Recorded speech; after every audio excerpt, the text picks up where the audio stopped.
Good morning, dear friends. Today is the 5th of Cheshvan, the 11th of October. It's a Monday, and we're gathered here to study once again the entire Talmud, one page, one line at a time.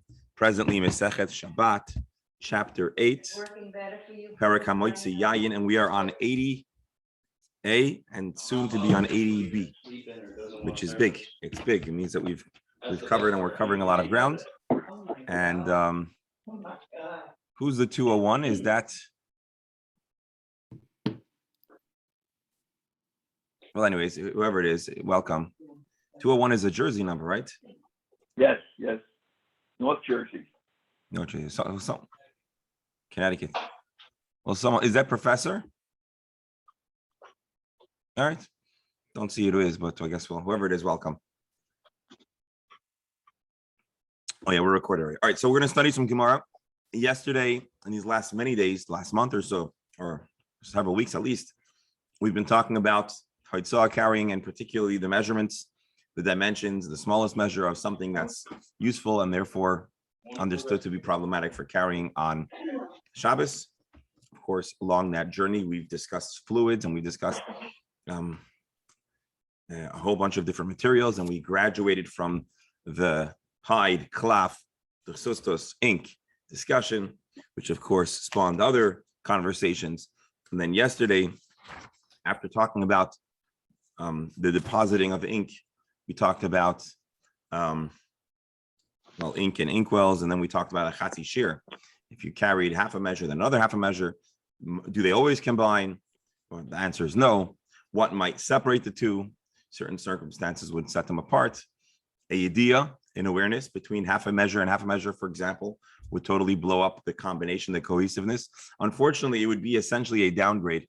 It would be a chatzi shir, but in a half a measure, but it would be either if it was intentional is even less ideal than unintentional. But for the purposes of a chatas, one will be off the hook. What about, we also discussed if you carry it according to Rabbi Yossi to two different domains. And then we started the next discussion, which was the use of makeup, or particularly kohl, or KOHL, in the modern day, and how much you need, 1 eye, 2 eyes. We talked about that in the ancient times, as well as small pockets of society to this day that might not have both of their eyes exposed. And of course, our prayers and hearts go out to the people of Afghanistan, who unfortunately many of them had become accustomed to freedom, and now apparently many of them are being compelled to go back into such a way of living. And what I understand, at least, not they're out of goodwill or out of a feeling of frumkeit, but because their life is otherwise threatened. But let's now share the Gemara, share the screen, and we're going to continue on to the additional items. We're done with the chol, but we'll talk about other items that are listed at the end of the Mishnah and their measures and their usefulness. So we'll share the screen. Here we go. Yeah.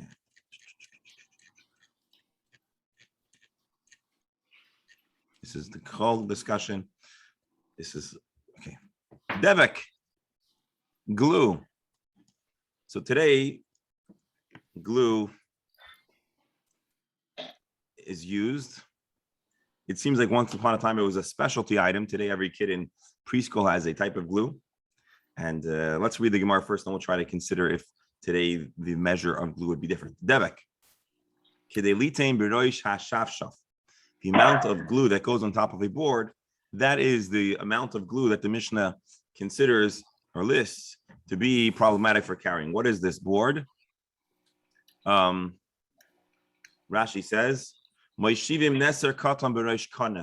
you'd have a post with a small cross beam, and they would place on it.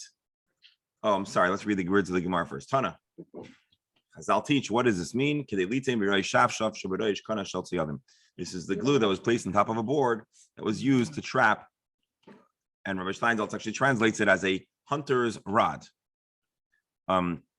And Rabbi Steinsaltz and Rashi will show us, apparently they used to have these little perches for birds to land on, and it was with glue, and it was how they would catch them. They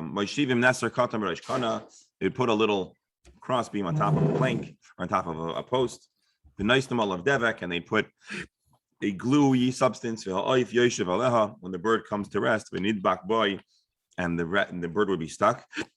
Interesting.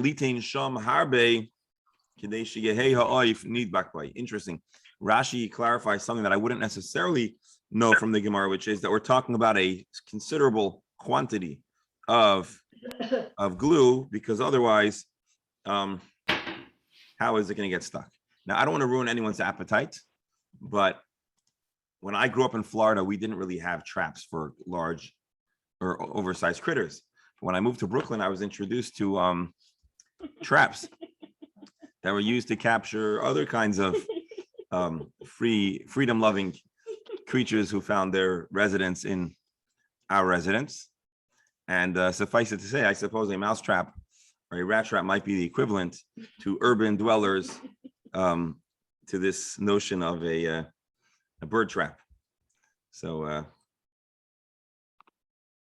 that is that.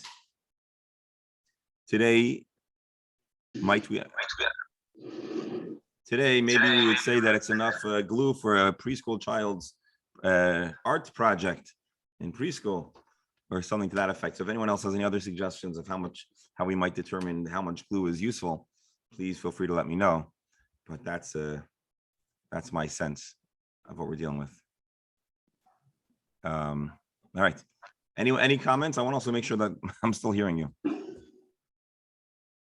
Anyone? I don't know, maybe I lost my sound again.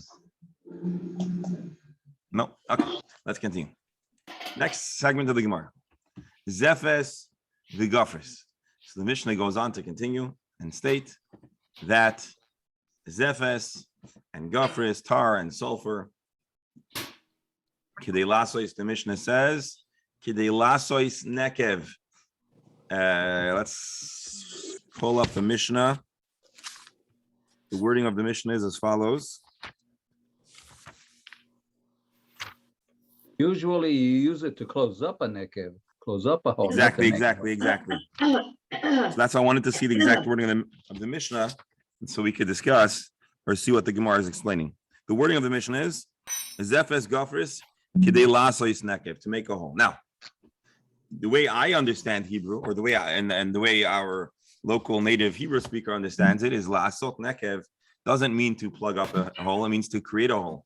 And we don't imagine that you're using tar and sulfur to make a hole, you're probably using it to seal a hole. And so the Gemara explains, Tana, kidei lasois nekev katan.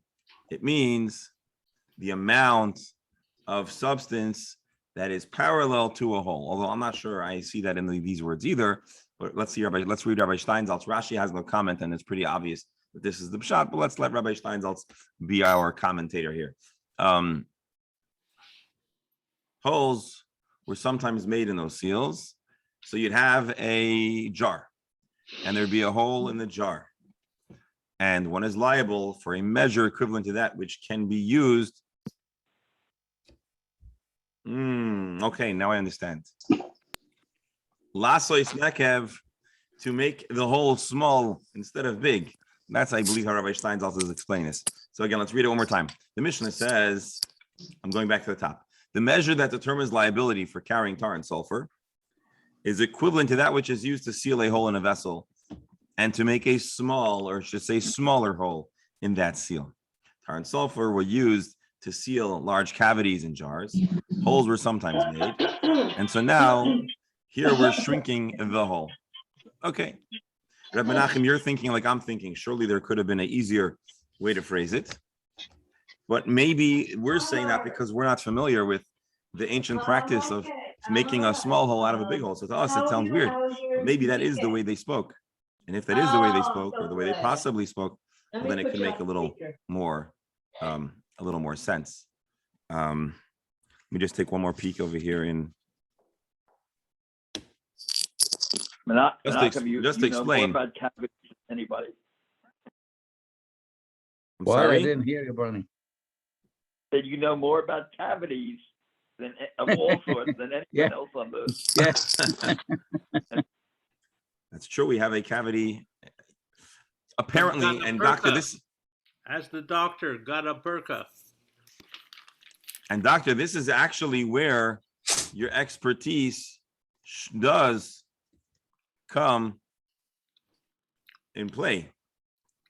Because actually, according to some of the commentators, what was happening here is they had a little jar of lead. And you didn't want too much lead, or actually you don't want any lead at all. But in those days, they would have the lead, and then they would open it and then they would reseal it with this substance. So it's possible that that's what we're talking about over here.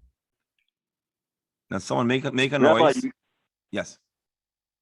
Go I was ahead. gonna say you have a very, very important tag team match from Teaneck. You have an expert in cavities in Menachem, and you have an expert, immodestly for me, in dealing with unglued people. What was the word? Unglued.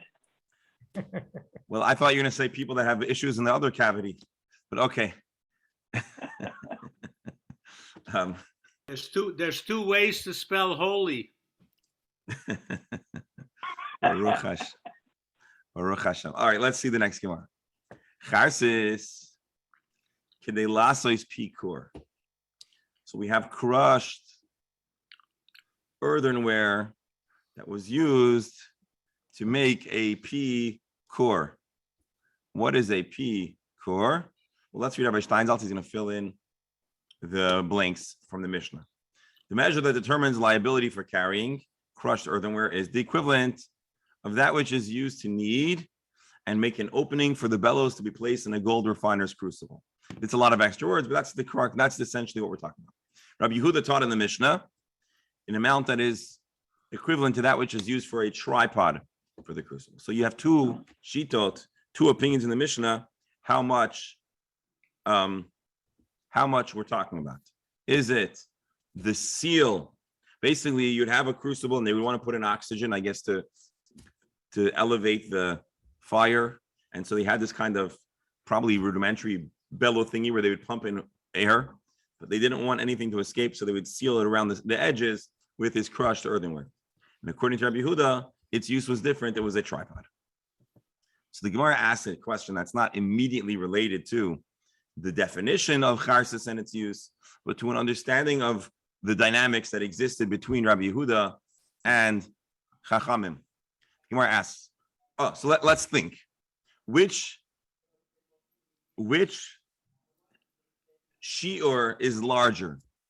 The crushed earthenware to seal the hole or to create a tripod? Now, I'm having a hard time actually visualizing precisely how you make a tripod out of crushed earthenware, but suffice it to say, they made some kind of platform out of this crushed earthenware. The question is, you're probably thinking of sorry? a regular tripod. You're probably just thinking of a way to support the thing, with crushed earthenware, as opposed to, it's not actually like what we think is a tripod. So you're saying when we say tripod, we mean a support, some Yeah, kind I of think base. So why are we using the word tripod? You don't think of the three-legged tripod, Mhm. Right, and I think you're correct.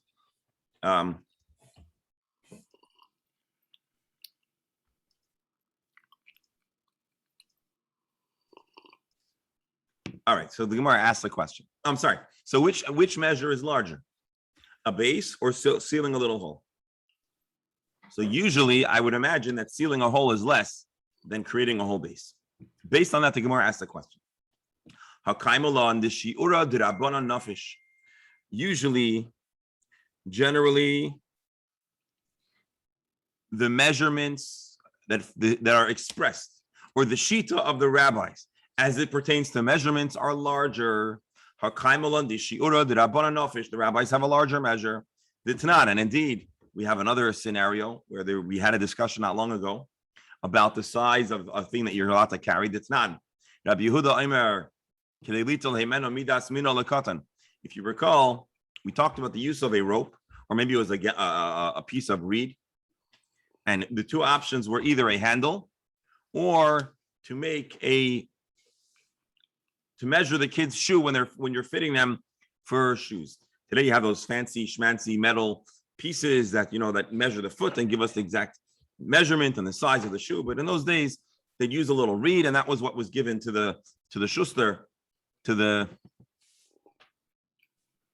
the schuchmacher, shoemaker, in order to create the shoes. And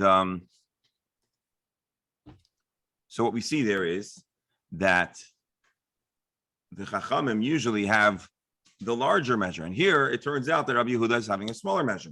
Is that consistent? And so the Gemara answers, Ema, kedei lasud pitput kiro kitana. We have to revise our statement. Rabbi Yehuda is not proposing that we're going to create an entire tripod out of this charsis. Rather, we're talking about kedei lasud, to smooth out the bumps on this pedestal, on this platform, on this tripod. Now, it's possible that just the amount of crushed earthenware to smooth out, to level out the thing, that would be less than the amount used to seal the kiln. And so, therefore, we've restored our sense of balance, where Rabbi Yehuda's measure is indeed a smaller amount than the Chachamim. It's not that we've changed in this presentation. We haven't changed Rabbi Yehuda's Shita. We've clarified based on the principle that the Chachamim have a larger measure. Can I just interject? Yes. It's relatively a fair amount when we try to compare it to the amounts that we discussed in other cases.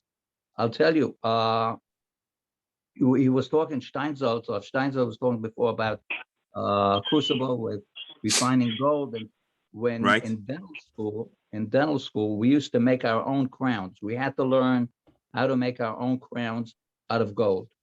Oh, wow. So the process was with a kiln.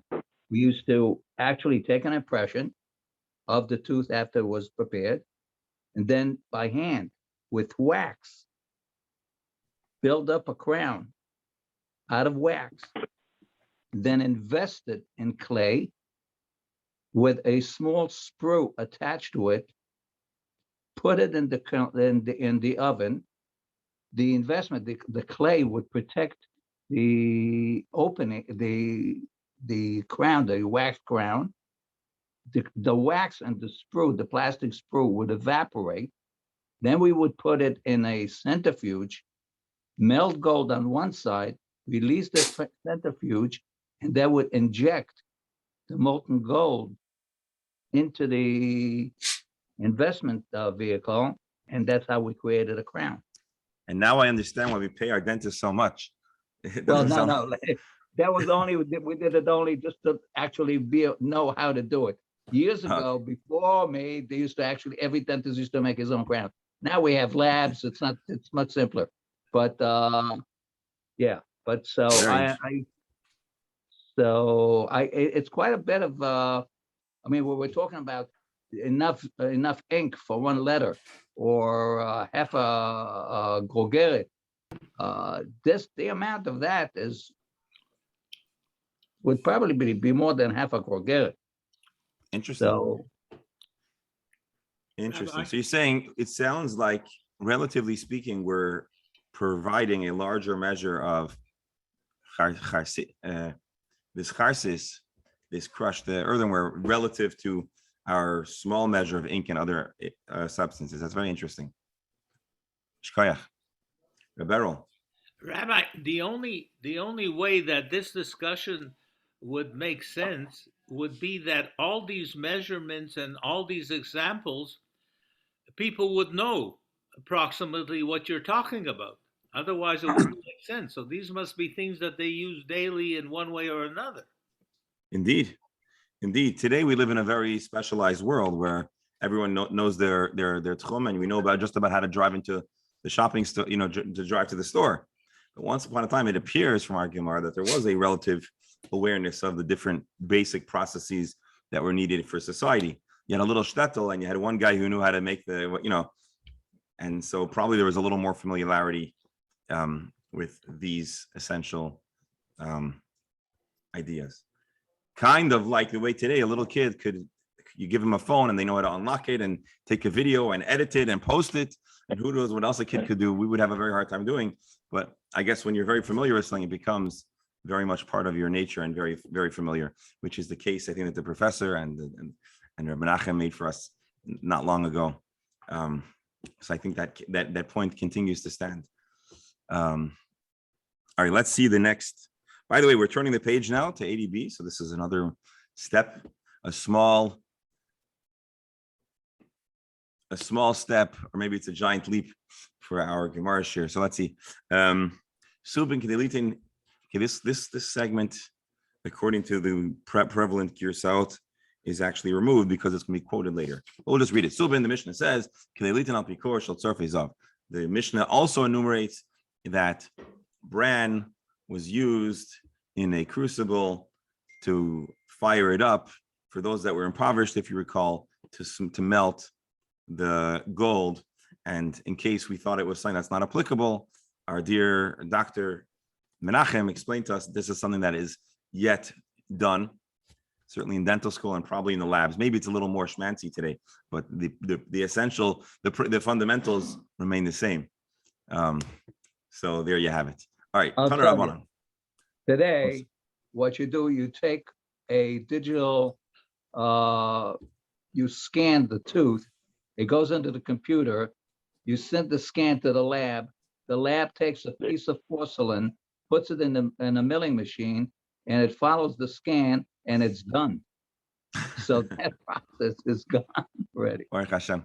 Well, listen, someone should preserve this chachma because you never know. Taner Rabbanan. Hamoitzi seyar kedei legabel bayis hatit. A related idea. If you carry hair,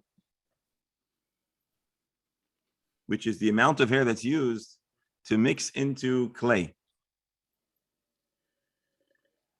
I wouldn't have necessarily imagined that we're going to use hair for clay, but apparently that was the way it was done. So the Gemara fills in, the Braysefer fills in, Lasois Pikur Shel Tzarfei Zahav. We're talking about the clay hair to make mud, the tit, which was used to seal the gold refiner's crucible, as Rabbi Steinzal says. Seyar yafa latit. Apparently, its hair binds and is a good thing for the clay of old. And so that's that. Another piece of information. And there you have it. Okay, now we're going to get into the Gemara that is a little interesting. Sid. Probably like putting the rebars into cement. That's what I was imagining. It gives it some, I don't know. Apparently it was good. Today, I'm not sure if they still do that, but you give yourself a haircut into your clay, and then someone never buys it and buys it. They used to put tevin, kash. That's true, straw. I mean, look at the Egyptians. When they were in Egypt. Right. Okay, so that makes sense. You're right. So you can imagine that hair would have a similar effect on a smaller scale. Interesting. All right, Sid Kedei Lasid. So the Mishnah talks about lime. Lime, if I'm not mistaken, well, let's just, pardon me for this amaratis, but let's just Google lime, not the fruit. And that's the problem with Google. Lime. What is it, a chemical? Lemon lime.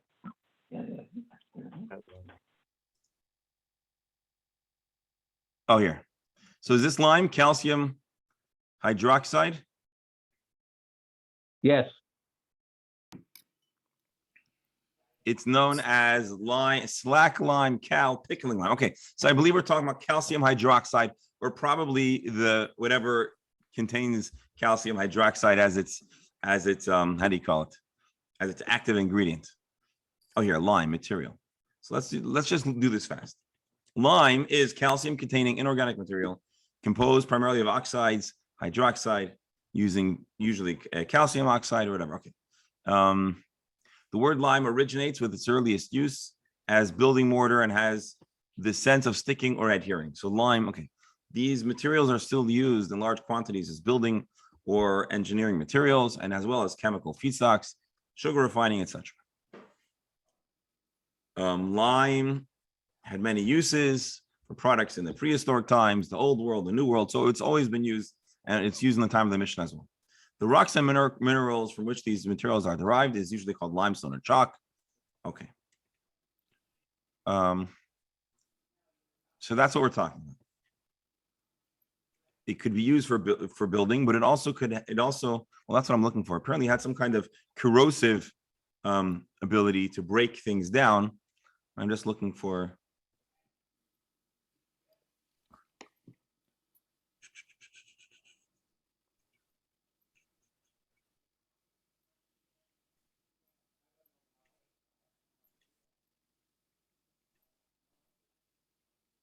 I know it can break down vodka.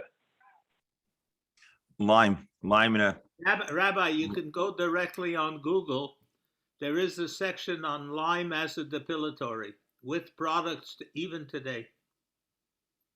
Interesting. Well, I was hoping, I was curious to see where it falls into the general sugya of lime. I was curious to see if that was like a primary use. But now let's see the Gemara and how it was used. But they're today. talking about removing hair, so it's still used today. Not exclusively. I know that's the first use. I was curious. Anyway, okay, we'll go into the Gemara. Rabbi Stein's also. Well, the Gemara will give us its use. Sid kedei lasud. Tana. So we're taught to sefta kedei lasud etzba kedana shebebanais. How much is useful? The amount that would be used to put on a small finger of a girl. It was used, as we'll see later in the Gemara, Rabbi Steinsaltz gives us a clue, to soften and pamper the skin. Rav Yehuda Marav taught, what is the use for Sid? B'nais Yisrael, shigiu lepirkan v'lo higiu. Jewish maidens who had hit puberty prematurely, that's one definition here, or alternatively the reverse, would reach the age where one would anticipate puberty, but they had not actually been triggered. So b'nais aniyim toiflais oisam b'sid. So they would use this sid, so most likely to conceal or to remove any unwanted hair. That was what the poor people, they used lime, which we could imagine was probably not ideal. It's, to my sense, is that it's a strong corrosive chemical, and you don't necessarily want to apply that to your skin. And for that reason, b'nais ashirim, those that were very well to do, they did whatever the skin treatment was with flour, and the really uber wealthy elite royalty, they would use shem and hamar, this oil. So again, it's either it's being used to treat the skin or to remove hair, or some kind of combination. There's one opinion that says that it would possibly trigger puberty. So there's like a bunch of different possible understandings of what the Gemara understands that it's doing. My Shem and Hamar. What exactly is this Shem and Hamar? This oils. Huna Barchi Omar Stochas, which let's see, Rabbi Steinsaltz translates it as Setochas. What is that? Rav Yirmi Rabbi Omar Shemen Zayis Shalohevi Shlish. It is olive oil that it's the premium olive oil. The extra virgin olive oil. I believe that's what we're saying. I just want to double check here.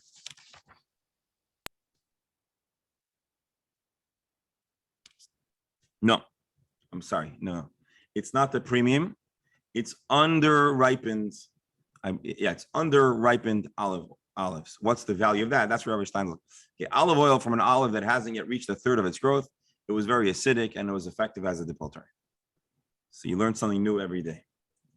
That's not what when I read the Megillah and I hear Shem and Hamar, I didn't understand it to be. I thought it was, but anyway, I guess you learn something new every day. Tanya Rabbi Yehuda Imer and Piknun.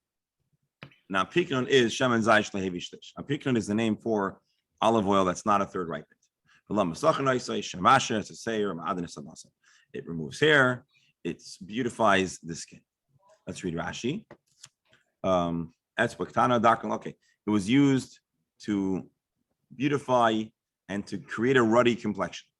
Now, I think we need to understand that without even getting into all of the specifics, that the concept of beauty and what society did to create the impression of beauty, I think evolves with time and culture and environment. And suffice it to say, this was apparently the common. In those days, if you went into the pharmacist, you were asking possibly for lime or for shaman hamar. Reb Beryl, has anyone ever asked you for shaman hamar in the pharmacy? Not that I remember, but we Not that you do. recall. Okay. Alan will be a witness. We get some strange requests, but Nishkaret here. All right. Well, But lime was used by the British sailors to prevent scurvy. And that's why they were called limeys. But yeah, but that's a different lime. That's the Lime citrus. juice. That's the Yes, lime that's juice. citrus. but Yeah. But by the way, in case you think we're going to escape talking about drinking alcohol entirely, we're actually going to mention some alcohol soon, but in a different context. Rabibi Havile Barta. This is an interesting story. Rabibi had a daughter, Tafla Aver, and she received the traditional lime treatment. Rashi, Tafla Besid. They treated her skin. She had a special full body, well, not full body, as you'll see, but every limb was eventually treated by this lime. Shaka ba'arba me'azuzi, and it did such a good job. It helped her win the pageant, and she had many suitors, and she was offered very, very high dowries for marriage. Essentially, this skin treatment of the lime treatment was very effective. That's what the Gemara says. So there was a neighbor who observed this, a Gentile, Havile Barta, who also had a daughter of marriageable age. Taflo bechazimna, and he gave her a full body scrub of lime, and tragically, umesa, it took her life, it killed her. And so, first of all, before we go any further, what's clear is that this lime was not exactly wasn't FDA approved. It didn't have a beneficial, it wasn't good for health. And we could imagine that even a person that had that survived it wasn't the most pleasant experience. But here he overwhelmed her body and she died from it. So who do you blame? God forbid you do something like that. Amar kata Rabibi lebarti. So he went around blaming Rabibi for being guilty for the murder of his daughter. How is Rabibi guilty of murdering his daughter? Well, he's blaming Rabibi obviously for getting the idea to give her this treatment. But let's take a peek for a moment in the Ben Yoyada.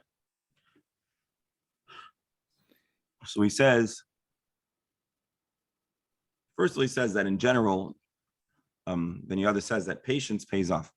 So by doing the treatment slowly, step by step, it ended up being very advantageous. But as to why he blamed Rabibi, so he says, look at the word Rav. He thought that because he was a rabbi, a sage, so maybe he was trying to do this whole treatment very low key, under the radar. Elsewhere, I saw maybe that he was somewhat impoverished. He didn't think that the treatment is meant to be done in slow doses. He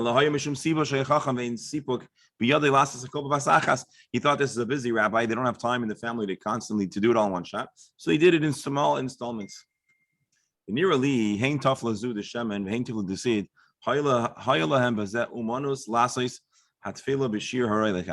exactly the substance that's being applied to the skin was, there was a precise measure of how to do it without harming the client or the patient or the child.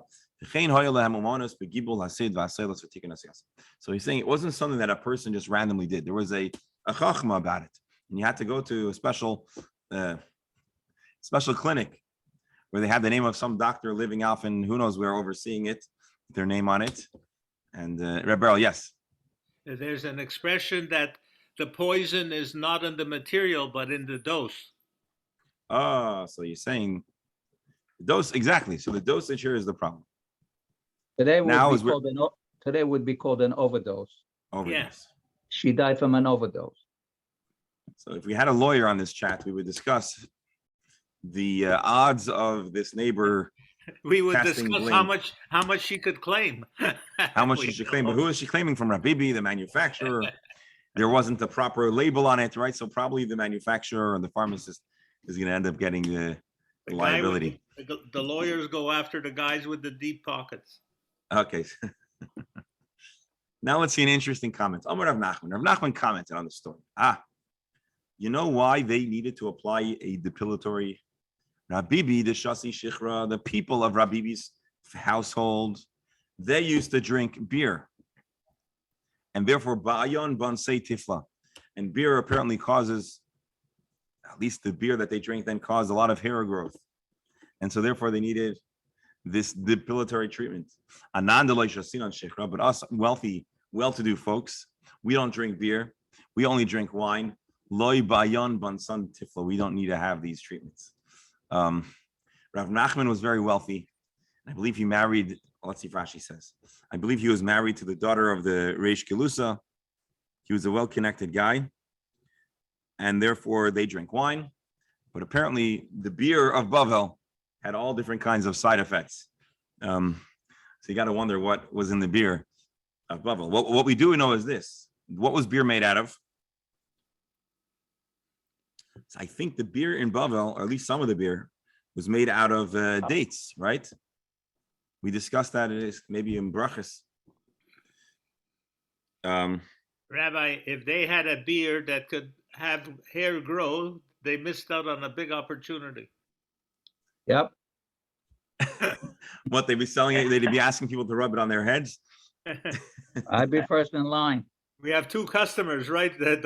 I'm right behind you. Or Maybe we're onto something. Let's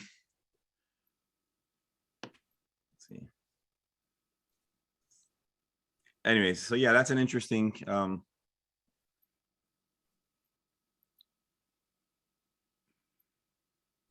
The interesting thing is there are a variety of different understandings of this Gemara. So Rabbi Steinsaltz is and the prevalent understanding is that it was all about removing hair.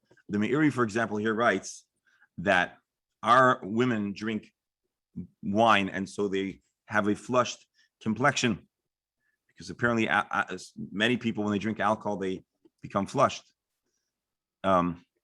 Whereas the people that drink beer, this beer anyways, maybe it was a mocktail, it wasn't alcoholic.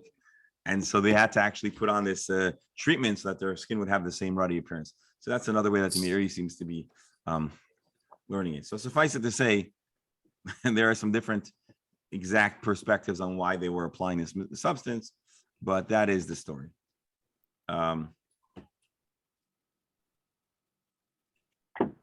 So drinking beer, you grow a beer. That's what the Gemara seems to say. Okay. Rav Yehuda Amar Kedilas of Kilkum. The Mishnah continues and says that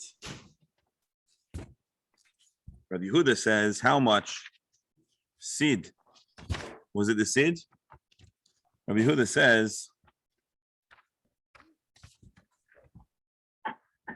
how much seed? How much of this lime can't be carried? Previously, we said it's the amount that's used and applied in this treatment, right? I'm sorry. The Mishnah says seed to put on the smallest limb of the girl who's getting this treatment. Why only one limb? Because it was typically applied limb by limb in separate installments, separate settings. I don't know. Hold on. Rabbi Yehuda says no. To la'asa is kilkul, to make a kilkul. What is a kilkul? To spread on the hair that grows over the I temple. haven't done anything. You were going to do all that. I asked you to. So the Gemara asks, what is kilkul? Sida. Kilkul is sida. It's to smooth down the hair that grows in the temple. Rashi, v'sadan oisei lahashke v'aser. So apparently it wasn't used to remove the hair; it was moved to make the hair straight, flat, like a gel. Like a gel. Yeah. So the Gemara says, "Lememra the shiur the Rabbi Yehuda nafish." Once again, are we saying that Rabbi Yehuda had a larger shiur than the Chachamim? Hakaimalon the shiur the Rabbanan nafish. Usually the rabbis had a larger amount. So the answer is, you're right. Zuta midrabanan. V'nafish midrab Nechemia. It was Rabbi Yehuda's measure here to smooth down the hair was larger. I'm sorry, smaller than the Chachamim, but larger than Rabbi Nechemia. Rabbi, Yes. I heard our rabbi was telling us at one point that the hair that grows over the forehead should be cut by. This is a custom from Chabad, because tefillin has to make a direct contact with the skin on forehead. No. Okay. So Did I must get have it wrong, misunderstood. or Girls don't. No, girls don't. Men. man? Oh, okay. Men can't have a chatzitza, a separation between their head and the tefillin. So that's why we take off we take off our cap or our hat. We make sure that the yarmulke is not blocking the ritzuas. So Chabad, there's a particular concern that the hair shouldn't be too long, lest it be considered a chatzitza. That's what you're referring to. Yes. Yeah. I wish I had that problem. So the Gemara answers that basically there are three opinions, and Rabbi Yehuda didn't have the opinion that was the largest measure, nor the smallest measure. Why? Well, let's see. Or Meisvei Amar Rabbi taught Nirin Divi Rabbi Yehuda b'chavut. We are going to Rabbi Yehuda Hanasi taught that we accept the opinion of Rabbi Yehuda with dissolved lime. Rashi Sid Hani Moyach B'Mayim Harbe. Very diluted lime that was used not to remove hair, but to flatten hair. We follow Rabbi Yehuda. The Divrei Ibn Nechemia bebeitzas asid, and we follow the opinion of Rabbi Nechemia when it's raw lime. The Islak Adaita Chsida Ubas Sida Idi Chabutz. If we're talking about different parts of the hair, well, then we're talking about both of them that they are diluted.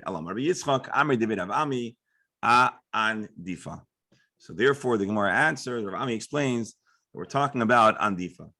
What are we talking about? We're talking about the use of lime to mark a vessel. So again, we're asking what's the use of what is kilkul?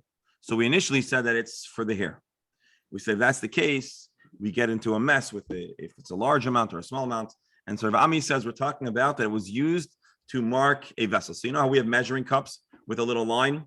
Well, Baruch Hashem, today we have the opportunity to do that. In the ancient world, that wasn't quite an option. And what they had was they would use lime to make, I guess, like to burn out or to corrode a little line. And that would be an indication of the amount. Rashi, Andifa, Kli Cheres, you have, oh, maybe I explained this wrong. Let me see. Rashi says you have an earthenware vessel with two spouts, one higher and one lower. And when you want to fill it to the higher amount, you need to plug the lower spout.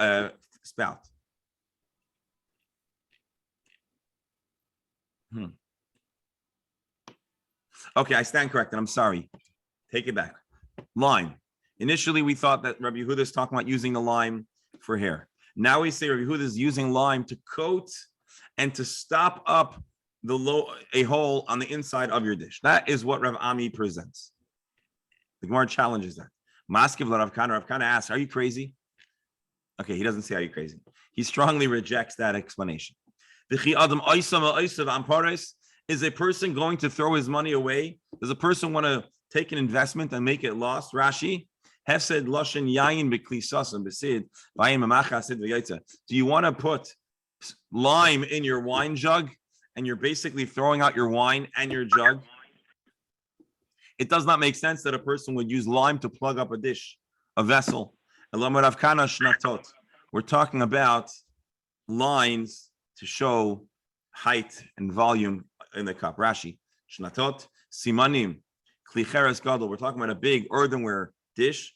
V'yesh by blitot, kimin egozim ketanim, and they're little protrusions that we're staying ad kan l'sa sign, which was telling you 1 sa, 2 sa, v'sadan oisa v'sid kidei sheyu levanos v'nikars, and those little points would be whitened with lime.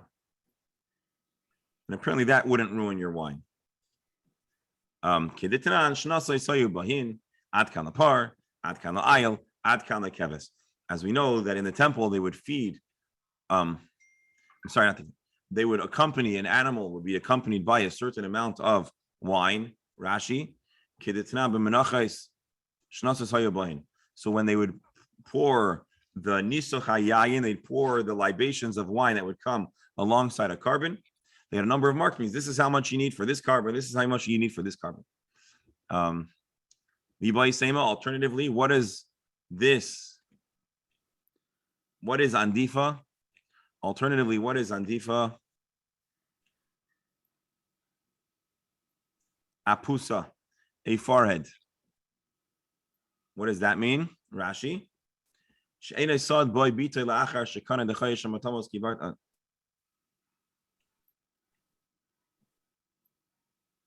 Alternatively, Rabbi Yehuda is saying that it was put on the forehead, and it's not about treating the hair, but it would again give a ruddy complexion. And the amount of lime on the forehead is going to be his measurement. The Gemara now asks the question, how do I know that andifa means aputa, your forehead? We have a story. Bar Gadol. We have a story of a guy who lived in the Galilee, who left Israel and goes to Bavel. The Amrulay, when he arrived, he says, "Oh, guys, you should know me. I'm a big Talmud Chacham. I've got a lot to share with you guys." And they told him, "Okay, no, kum droish lana b'masem merkava. Teach us the deepest esoteric mystical secrets." Amr lahu, he responded, "Edroish l'chu, I'm going to tell you what I heard, and I'm going to teach you in the style of Kedidrash Rav Nechemia lechavrei, the way the great Rav Nechemia taught his friends, the secrets of Kabbalistic and mysticism. Ma'aseh Merkava is a description of the angelic upper world, supernal stuff that happens that we read about in the prophecies of Ezekiel. What happened? He gets up, he stands by the podium, he's testing, he turns on the mic, testing, and before he gets to say a word, Unafka or Isam in Kusla, a hornet flew out of the wall, Umchase be'andife umis, and it bit him on the forehead and he died. V'amrulei, and they responded, Min delay dolay. This hornet was triggered by his own actions. Rashi. All right, so first of all, I just want to, I'll explain the story, but first I just want to keep track of where we're holding. Our whole Gemara here is trying to identify a specific word, the word called kilkul. What is kilkul? Well, actually, let me just make sure I'm following the Mishnah right. That we got two words here, kilkul and ondifi. Rabbi Yehuda says kilkul, and Rabbi Nechemia says andifi. And we know that and the Gemara asserts that Rabbi Yehuda's measurement has to be larger than Rabbi Nechemia's. And so we gave several proposals of what the two measures might be. First, we suggested that it was lime that's diluted to hold down the hair. Then the Gemara says maybe we're talking about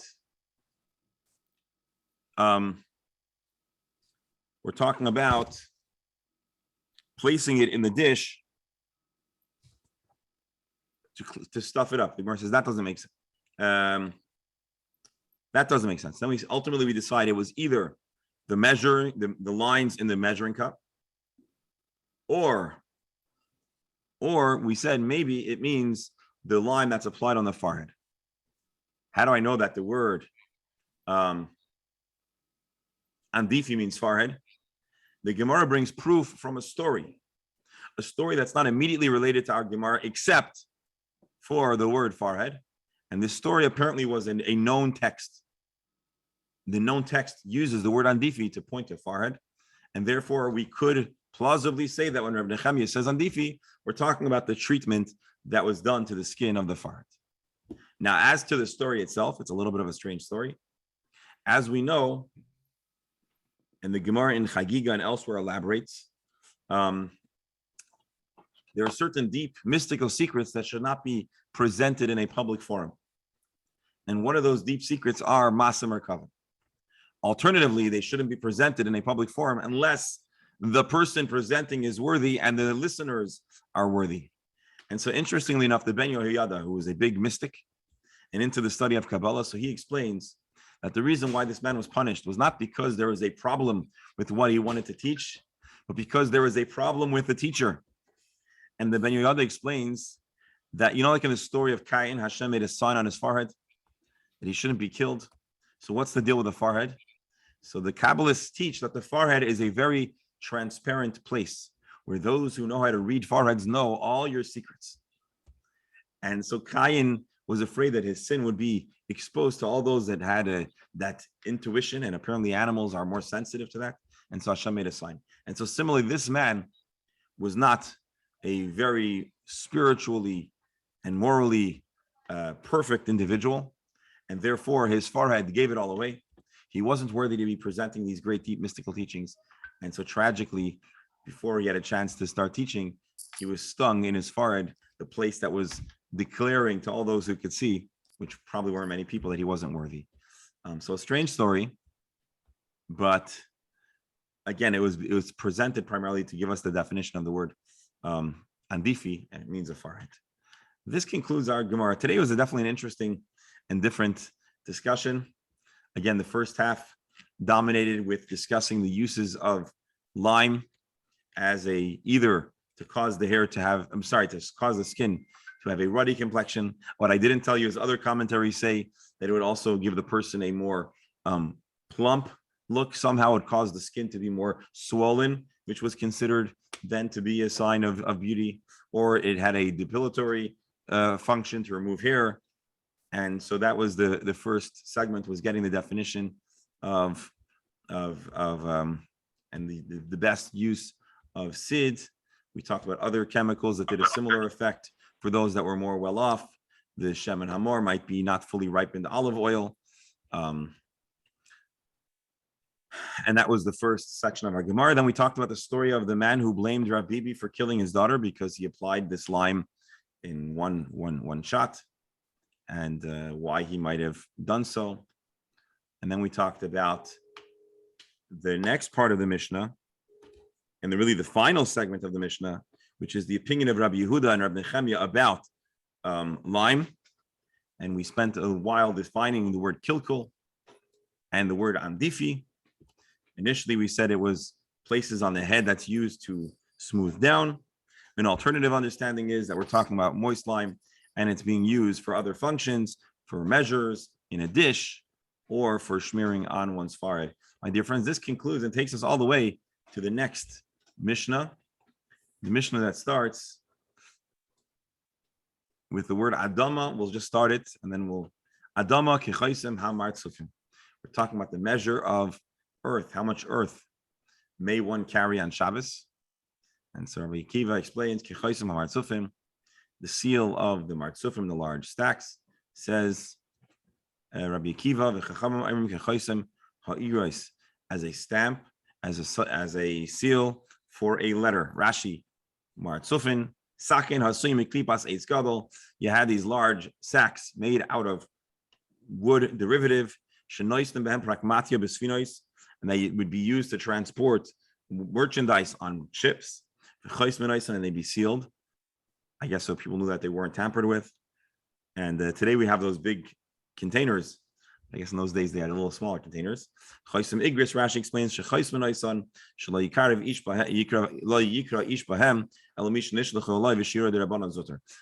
say that we're talking about the sign, the size of a seal on a letter in ancient times, and to this day, they would seal a letter. The way they would seal a letter back then was with a little bit of clay or earth, and it would be a way of knowing that it was not tampered with. For the rest of this Mishnah, please join us tomorrow with Hashem's help. I want to thank everyone for joining us today through this interesting journey through the Talmud, covering some less typically covered ground. A special thank you to our in-house dentist for filling us in with some of the technologies that were discussed today, and to everyone else for your wise insight and feedback. Yasher Kayach.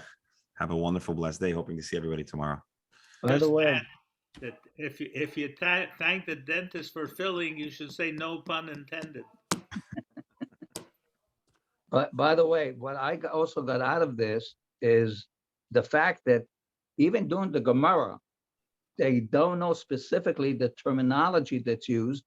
They have to figure out exactly what an adifa is or what a kilkul is. here today, we tried to figure out what was going on then.